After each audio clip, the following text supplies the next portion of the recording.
minha história pela ferrovia é muito interessante e até bonita, porque nasci à beira de linha, ali na região de Irati, que é Fernando Pinheiro, Rebouças. Desde pequenininho, quando eu levantava, eu via o trem passar, as linhas. E a minha família, meus pais, meus tios, ferroviários. Então eu sempre tive amor pela ferrovia, um amor especial pela locomotiva a vapor chamada Maria Fumaça.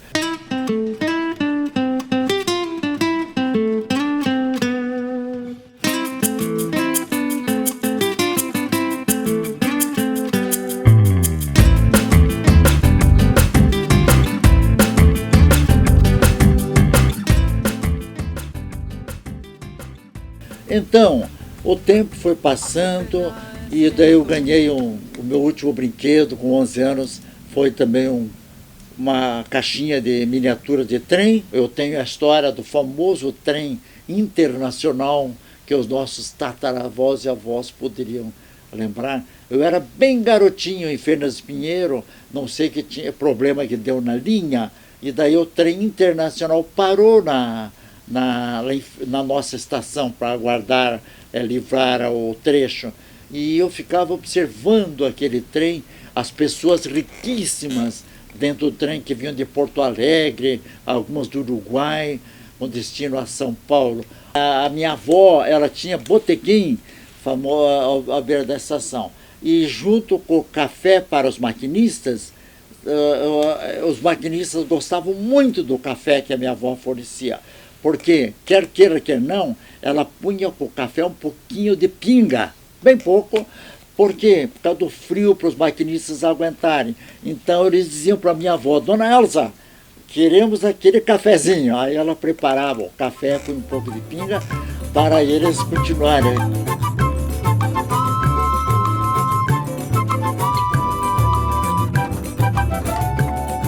Quando eu era criança, a gente, antes de vir de Rebouças, por exemplo, para Ponta Grossa de trem, a gente se alimentava bem. Mas engraçado, na primeira curva a gente dizia: mãe, estou com fome. Todo mundo já ficava comendo a viagem toda, brincando.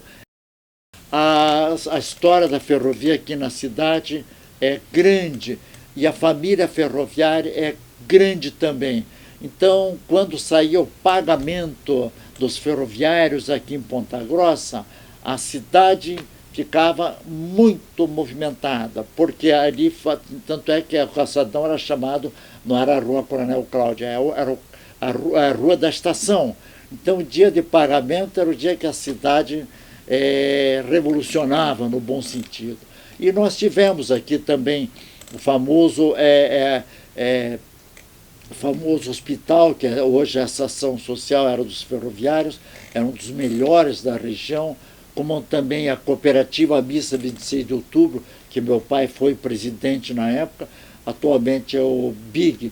Então, a nossa história ferroviária é vasta, é muito grande, e é importante que a gente fale, que ferroviários antigos ainda comentem alguma coisa. Que bom que houve um tombamento através daquele famoso René Ariel Dott, lá de Curitiba, ele que conseguiu fazer o tombamento das duas estações, mais a estação de carga.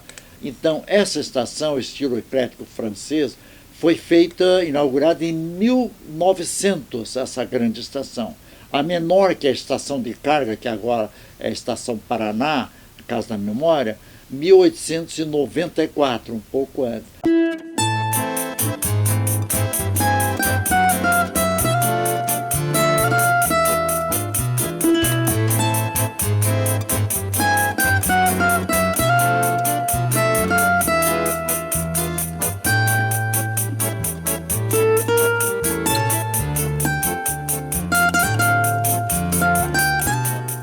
E aqui em Ponta Grossa, a locomotiva, a única no mundo, ela foi feita, repetindo, 1940. A única peça que eles tiraram de fora é a caldeira, o restante foi montada ali. Alguns perguntam por que fizeram ela, que era a época, 1940, em plena época da Segunda Guerra Mundial, e eles precisavam locomotivas para manobras. Aí eles fizeram, porque essa estação essa oficina de vagões de Ponta Grossa era uma das mais famosas no sul do Brasil. E lá os técnicos faziam coisas fantásticas em termos de vagões e também se propuseram a montar essa locomotiva, que uma época que eu trabalhei 6 meses na Estrada de Ferro, na comissão da Estrada de Ferro Central do Paraná, essa que faz Ponta Grossa a Apucarana. E como eu sou sócio de várias entidades aqui no Brasil, a BPF, que é a Associação Brasileira de Preservação Ferroviária, e também somos do Clube da Maria Fumaça aqui no Paraná, a gente luta, por enquanto em glória, mas a gente chega lá, a gente tem esse amor. E como diz, eu estou viúvo há 18 anos e a minha esposa sempre falava para as amigas dela que é preferível que a gente tenha um hobby do que ficar aí numa vida desregrada por aí, né? E a gente foi criando, até eu tenho uma maquete que a minha esposa na época ajudou-me a terminar ela.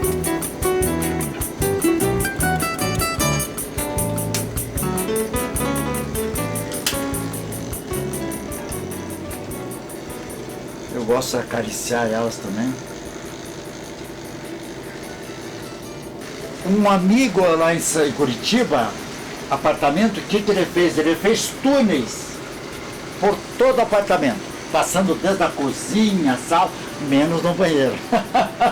Menos no banheiro. Ele fez túneis. E olha, mas eu não faço túnel aqui, eu tenho medo que tal se faça um túnel, o prédio desmancha, né?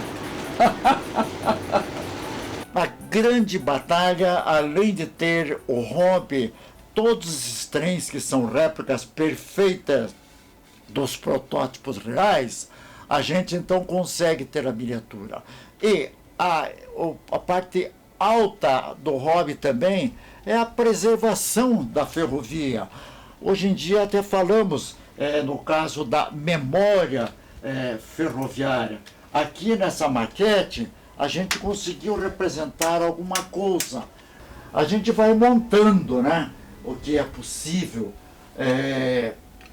Cargas, aqui o depósito onde faz a manutenção da ferrovia, a estação, que eu combinei com uma estação de Ponta Grossa, tudo. A parte do óleo, a oficina de locomotivas a vapor, a pracinha, né? Tudo deu trabalho, mas foi algo gostoso, benéfico. Aqui a administração, o edifício, o posto de gasolina, a cidade. Aqui é uma parte interessante, os turmeiros que cuidavam antigamente das ferrovias. A gente vai montando, né? Como é que a gente coloca uma vida, um sonho da gente. É algo que eu fiz segundo o que eu poderia. E a nossa grande missão aqui em Ponta Grossa, efetivamente, é resgatar a história da ferrovia em nossa cidade. Então, os trens é algo bonito, é um hobby raro. E desde a miniatura, o protótipo e a coleção e a história é válido. A gente estuda, a gente conhece, a gente tem essa aptidão no assunto. Portanto, fascina muito a gente saber a história, a técnica, como é construído, toda a parte preservacionista, como é construído, as negociações, os planos futuros. Povo que não preserva a sua memória, entre aspas, não tem direito a viver o presente ou o futuro. É algo meio pesado, mas se a gente não valoriza o que foi, não se sabe se estará valorizando o presente ou o futuro. Essa é a meta. Nós temos que valorizar o que foi, o que é, e já pensarmos do que será no futuro.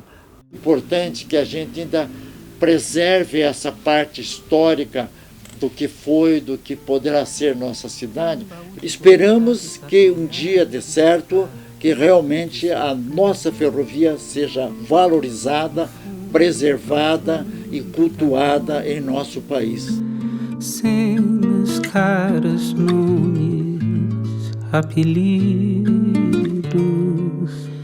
ruelas estreitas, largas avenidas,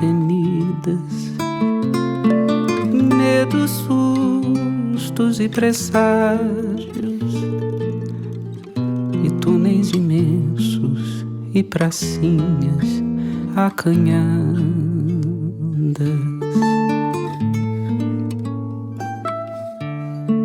Tem um baú de guardados, nele trago esse mundo de retalhos, acontecimentos, embaralhos, várias fitas com cantigas tristes, fotos antigas da guerra distante, atos de tortura na lembrança